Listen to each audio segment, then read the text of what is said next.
बुद्धिमान लोग कैसे होते हैं। दोस्तों, आज की इस कहानी में हम आपको बताएंगे। एक बेहद लालची और कंजूस व्यापारी था। उसके पास एक सुर्ख लाल रंग का खूबसूरत तोता था, जिसे उसे काफी धन देकर शहर से खरीदा था। लेकिन तोता हमेशा अपने मालिक से दुखी रहता था, क्योंकि वह उसकी बिल्कुल परवाह नहीं करता था।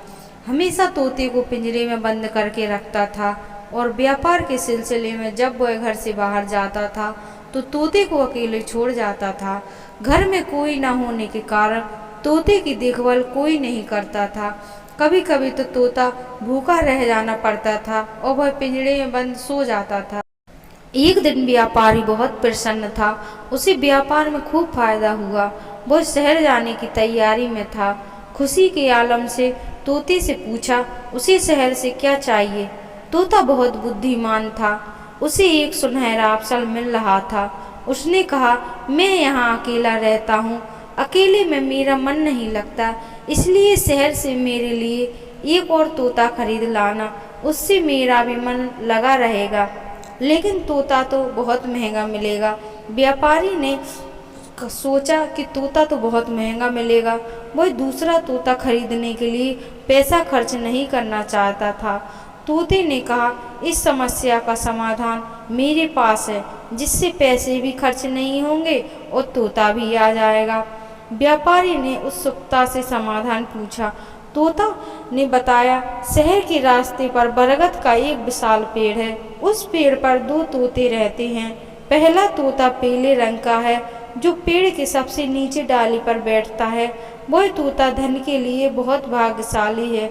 जबकि दूसरा तोता लाल रंग का है, उसके ऊपर डाली पर बैठा रहता है। वह बुद्धि के लिए भाग्यशाली है। तुम अपनी इच्छा अनुसार कोई भी तोता ले आना, किंतु याद रखना, पीला वाला तोता पाने के लिए पहले पेड़ के शिखर पर बैठा लाल तोता पकड़ना जरूरी है, अन्यथा दोनों तोते उड़ जाएंगे। तोते ने यह कहते हुए अपने मालिक को सचेत में किया, मतलब दुविधा में डाल दिया। धन के लिए भाग्यशाली पीले तोते के बारे में जानकर व्यापारी को लालच आ गया। उसके लिए तोता लाने का वादा करके चला गया। व्यापारी जब पेड़ के पास पहुंचा तो सबसे पहले उसकी नज़र नीचे वाली डाली के बैठे तोते पर पड़ी, किंतु उसे तोते द्वारा दी गई नसीहत याद थी, इसलिए उसके बताए अनुसार शिखर पर बैठे लाल तोते को ढूंढने लगा। लेकिन काफी देर तक ढूंढने के बाद वहां लाल रंग का कोई तोता नहीं दिखाई दिया। हार कर वह बिना शहर किए जाए लौटने लगा। घर वापस आकर उसने तोते को सारा कहानी सुनाई। तोता सारी बात सुनकर बोला, तोता बहुत ऊंचाई के पत्तों पर झुरमुट में छिपकर रहता है, इसलिए उसे खोज पाना आसान नहीं है। तुम कल मुझे अपने साथ ले चलना। मैं उड़कर ऊपर जाऊंगा और उसी बातों में फंसाकर नीचे ले आऊंगा, तब तुम उसे आसानी से पकड़ लेना। व्यापारी को तो तोते का सुझाव बहुत पसंद आया। उसने अपनी योजना के लिए व्यापारी को प्रसन्न किया। उसे अपने साथ ले जाने के लिए वह तुरंत राजी हो गया। दूसरे दिन व्यापारी ने अपने साथ तोते को ले लिया और शहर के उसी रास्ते से चल पड़ा जिस रास्ते पर वह बरगद का पेड़ था। पेड़ के समीप पहुंचकर व्यापारी ने देखा कि आज भी दूसरा तोता दिखाई नहीं दे रहा है। उसने अपने तोते को पिंजरा में खोल दिया और जल्दी से कहा, उसे अपना काम अंजाम देने का वादा करो। तोता तुरंत उड़कर पेड़ के झुरमुट में जाकर गुम हो गया।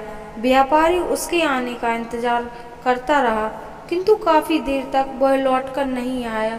जब उसने तोते को आवाज लगाई, कई बार आवाज लगाने पर ऊपर शिखर पर बैठे उसका तोता सामने आया। वह बोला, अरे मूर्ख, जा वापस लौट जा। जिस पेड़ के शिखर को पकड़ने के लिए तू उतावला है, वह डाली पर बैठा दूसरा लाल तोता मैं ही हूँ। जा लौट जा मूर्ख, बुद्धि का साथ तेरे भाग में नहीं है। तेरी बुद्धि पर लालच का पर्दा पड़ गया है। यह सुनकर व्यापारी को अपनी गलती का एहसास हुआ और धन के लालच में वह अपनी बुद्धिमान तोते से हाथ धो बैठा। लेकिन अब क्या हो सकता था, तोता उसे मूर्ख बना चुका था। अपनी मूर्खता पर लज्जित होकर वह वापस लौट गया, क्योंकि तोता उसकी गिरफ्त से छूट चुका था। तो दोस्तों, दोस्तों, उम्मीद करेंगे कि इस कहानी से आप ज़रूर कुछ सीखे होंगे। बुद्धिमान लोगों की कैसे पहचान की जाती है